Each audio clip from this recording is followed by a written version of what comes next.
talking about how a narcissist will outsmart you when they first meet you.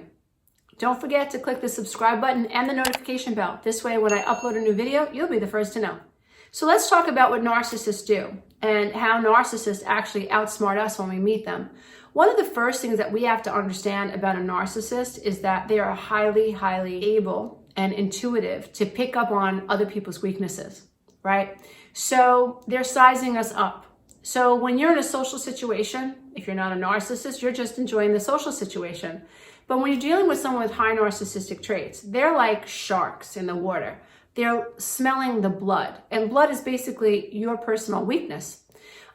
Your blood might be your high empathy, which really isn't a weakness unless you don't have boundaries. It's a beautiful thing to be an empathetic person. It's a beautiful thing to be somebody who is kind and who likes to take care of other people. We need more people like that in this world, in my own opinion.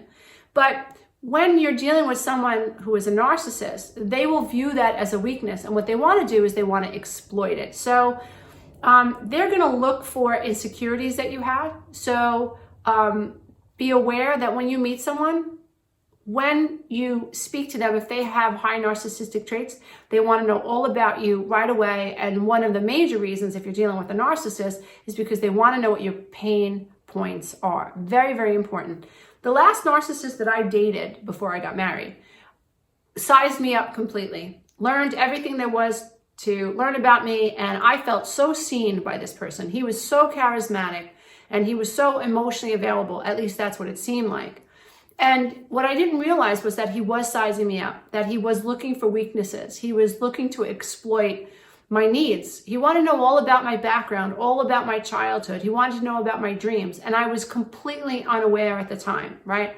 I'm not a narcissist. I'm not thinking that's what's happening to me in the moment.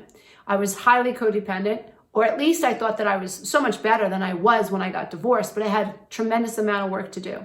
And I didn't know that I was being sized up. And I didn't know that he was collecting data. He was collecting information.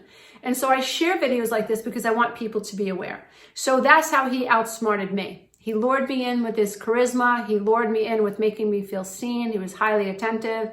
And he was basically, triaging me, and in his own head filing my deepest wounds so he could exploit them. And so when they find a weakness, they will actually absolutely exploit it in you. And once they get what they want, they will move on, right?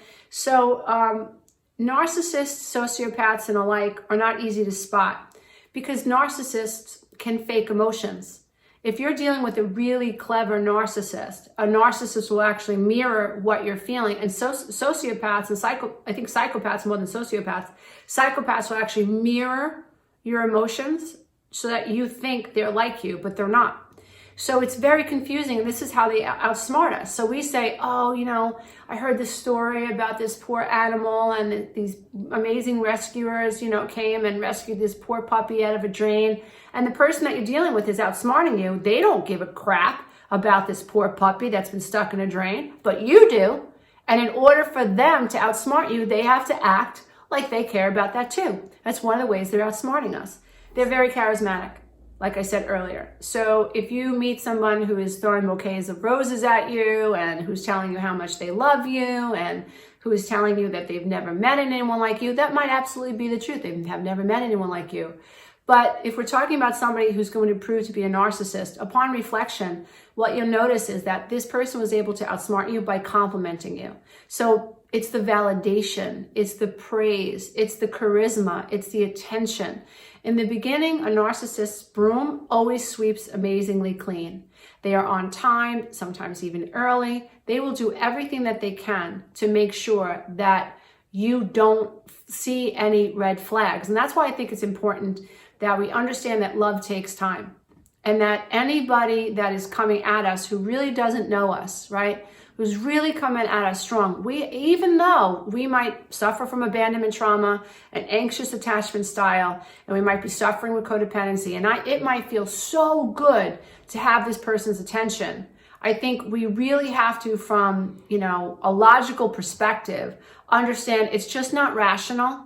Love doesn't happen in a day. Love doesn't happen in 2 weeks. Love doesn't happen that quickly. Love takes time, right? And now that I'm much older, I'm 55 these days, now I understand that love is very much a choice. People say, oh, you can't help who you love. I think that when we're someone who's like, oh, I can't help who I love, then that tells me that not a lot of thinking was involved in choosing to love this person, right? When I met my husband, it was a conscious choice to allow myself to be vulnerable around him because he proved himself to me. Whereas before I met my husband, I would just assume everybody was good and everybody was trustworthy because I wouldn't exploit you. If you told me a secret about yourself, I wouldn't exploit you. But what happens when you're dealing with someone with high narcissistic traits, they want you to feel vulnerable. They tell you how much they love you. They act like they're vulnerable, but they're really not. You tell them all your secrets, and now they have ammunition. And now during the course of the relationship, they will use that against you. So they use the charisma and the validation as a way to outsmart you. Another way that narcissists outsmart other people is that they pretend to like your friends and family. They're all about meeting your friends and family when you first meet them. But in a short amount of time, what you'll notice is they're going to start either pulling away from your friends and family, or they're going to start putting your friends and family down. So that's one of the ways that they outsmart us as well. Another way that narcissists outsmart people is that they lie. When you first meet someone, you have no reason to believe they're lying to you. But a narcissist absolutely lies to you very oftentimes from day one. And so we're believing them. We're taking them at their word. We have no reason not to believe them. And this is how they're outsmarting us, through lies. In a short amount of time, what you will notice is that there will be inconsistencies in their stories. And you will notice the lies start coming up. They aren't where they said they were going to be. They're receiving text messages from ex-lovers or even people that they're in a relationship with now. And suddenly the pieces of the puzzle are going to start to fall into place, and you will realize that you may have been outsmarted by a narcissist. Another way narcissists outsmart us is they buy us gifts, right? So really early on, what you'll notice if you've ever dealt with a narcissist, it's likely that when you first met them, they were buying you gifts, right? Or they were doing things for you. They were doing things for your family, In the beginning, you're like, oh my gosh, this person's awesome. They're doing all these things for me. But if you stay with a narcissist long enough, what you'll notice is that begins to stop, right? It begins to wane. It's just over. And if you say, wow, you used to buy me flowers once in a while, they flip it on you, right? And you end up feeling guilty because you even mentioned it, right? You're just noticing that something's changed and they get angry because you called them out on it. So that's another way that a narcissist, when they first meet you, they can outsmart you. Another way that narcissists outsmart us is they mirror everything that we say. They mirror everything that we do. So if you have a cause that you believe in, this narcissist, right with that cause. But whatever you're into, whatever you believe in, whatever your friends believe in, the narcissist will mirror whatever that is to gain your trust. Another way that narcissists outsmart us is through triangulation.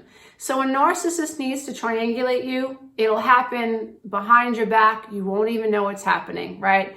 You may have a couple of friends that you know, and the narcissist is already talking to these people about your emotional outbursts, or making things up, or telling people that, you have a lot of problems, and trying to make them look good because they're with you, right? Now, this is to set the stage for when and if you ever get sick of the narcissist, or if the narcissist ever gets caught cheating, the narcissist has already laid the groundwork to make it look like you're crazy. And so the narcissist, we think, is getting along with our friends.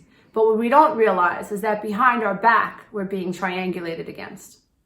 Another way that narcissists outsmart us is they tell us that they're not all about money. They don't care about money. And before long, you're buying dinner. And before long, you're paying for their car. And before long, they're moving into your house. And before long, you're paying their medical bills. And you're paying for them to get their dentures done. These are literally the stories that I've heard throughout my life as a life coach. Like, I'm not kidding, right? So you'll meet somebody and the narcissist is like, oh, I'm all about people and I'm all about caring and I'm all about charity. And you believe them, right? Again, you don't know that they're lying. But what you don't realize is that the narcissist is setting the stage for you to believe that this person isn't all about money, when in fact they are. And when in fact, what they're trying to do is set you up to take care of them. We've all heard stories about narcissists leaving us in financial ruin, right? It's terrible and it's despicable. But these are some of the ways that narcissists outsmart us when we first meet them. I'm a firm believer that relationships are awesome and human beings come to bond and human beings come to find people who they can relate to and bond with. It's essential for us as human beings. But I also believe that the wrong relationship can destroy us, right? The wrong relationship can bring us to our knees. It can bring our entire family system to its knees. And that's why I think it's important to recognize these types of qualities in people so that we can be more aware and we can be more conscious about the choices we make moving forward when it comes to relationships. My name is Romano, the Breakthrough Life Coach and creator of the 12-Week Breakthrough Coaching Program. If you're somebody who feels invisible, if you're somebody who's struggling with setting boundaries, if you're somebody who grew up in a dysfunctional home, maybe you were raised by an alcoholic, you were raised by a narcissist, the 12-Week Breakthrough Coaching Program can help you break through, learn to set boundaries, learn to see yourself, process your emotions, and set you free. I run a fall session and a summer class online, and I moderate the class myself along with a team. You have access to this class for a minimum of 3 years and can take it as often as you like. If you'd like to learn more about my monthly membership site, you can cancel anytime, go to www.lisavermano.com. Namaste, everybody. Until next time, be careful out there. Bye for now.